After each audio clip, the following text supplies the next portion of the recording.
On va se pencher aujourd'hui sur un monument du développement personnel, Réfléchissez et devenez riche de Napoléon Hill.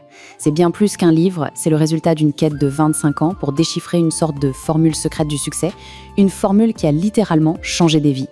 Et tout, absolument tout, part de là. D'une seule idée, aussi simple que puissante. C'est le cœur du secret qui a été transmis à Napoléon Hill par l'industriel Andrew Carnegie, l'un des hommes les plus riches de tous les temps. Oui, c'est bien Carnegie qui a mis Hill au défi d'organiser toute cette philosophie pour la partager au monde. Un secret, disait-il, capable de créer des millionnaires. Et ce secret n'est pas tombé du ciel, il est le fruit de l'analyse de centaines de parcours de gens qui ont exceptionnellement réussi. Bon, mais alors, comment ça marche en pratique ? Pour le comprendre, on va s'intéresser au premier grand concept du livre à travers l'histoire incroyable d'un homme qui a prouvé que les pensées, quand on s'y accroche vraiment, peuvent devenir des forces bien réelles. L'aventure d'Edwin C. Barnes commence avec une obsession, une seule, devenir l'associé du grand inventeur Thomas Edison. Attention, il ne voulait pas travailler pour lui, mais avec lui, et toute la différence est là.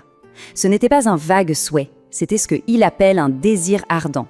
Franchement, les obstacles qu'il avait en face de lui semblaient juste insurmontables. Il ne connaissait personne, il n'avait pas un sou, et pour couronner le tout, son apparence jouait clairement contre lui. 99% des gens auraient fait demi-tour. Et pourtant, Edison lui a donné sa chance. Mais pourquoi ? Eh bien, ces mots d'Edison l'expliquent parfaitement.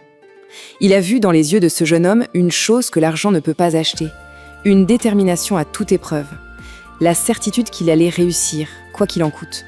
Et voilà le point le plus important.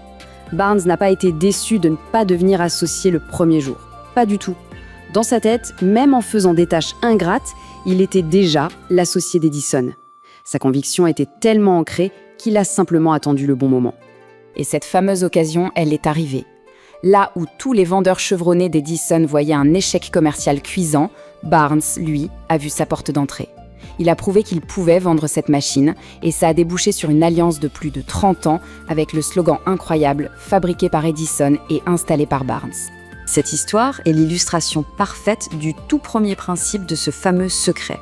Le point de départ absolu de n'importe quelle réussite, c'est le désir. Mais il ne reste pas dans la théorie. Il nous donne un mode d'emploi très concret, en 6 étapes, pour transformer ce désir un peu flou en une réalité tangible. On parle de clarté, d'engagement, de planification, et surtout de cette dernière étape qui est cruciale, visualiser et croire qu'on possède déjà ce que l'on veut. D'accord. Mais si le désir est une force si puissante, pourquoi est-ce que tant de gens n'atteignent jamais leur but ?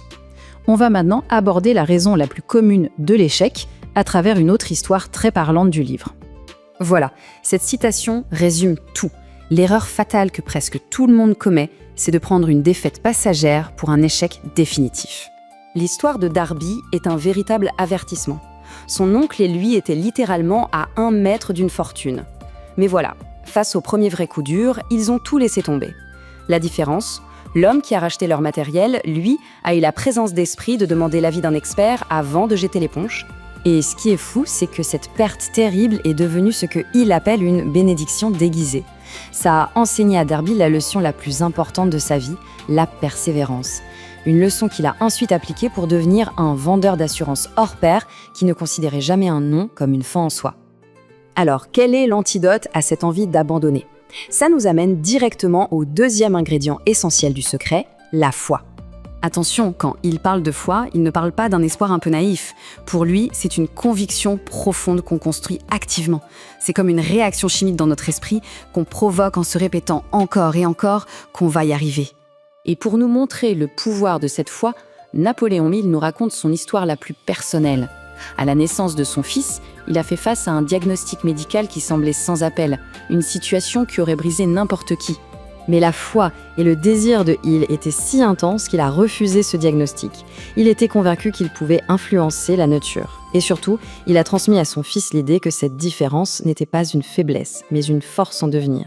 C'est cette philosophie qui a tout guidé. Il n'a pas vu la condition de son fils comme un drame, mais comme le point de départ d'une opportunité unique, d'un avantage que les autres n'avaient pas. Et le point culminant de cette histoire, c'est quand des années plus tard, la technologie a enfin rejoint la foi inébranlable du père. Son fils a entendu pour la toute première fois, ce qui a prouvé que ce désir, soutenu par cette foi, pouvait réellement transformer la réalité. Et la boucle a été bouclée. Le désir du père s'est réalisé au-delà de ses espérances. Le fils a trouvé le but de sa vie, non pas malgré son handicap, mais grâce à lui, illustrant parfaitement cette idée d'avantage équivalent née de l'adversité. Finalement, le fameux secret de réfléchissez et devenez riche, ce n'est pas une formule magique, c'est une discipline de l'esprit. C'est un processus en 3 temps, un désir brûlant, une foi inébranlable pour le soutenir et une persévérance à toute épreuve face aux défaites. Un processus accessible à tous. Pour conclure, il nous rappelle que la richesse, ce n'est pas juste un compte en banque bien rempli. C'est aussi la paix intérieure, le bonheur, le sentiment d'accomplissement.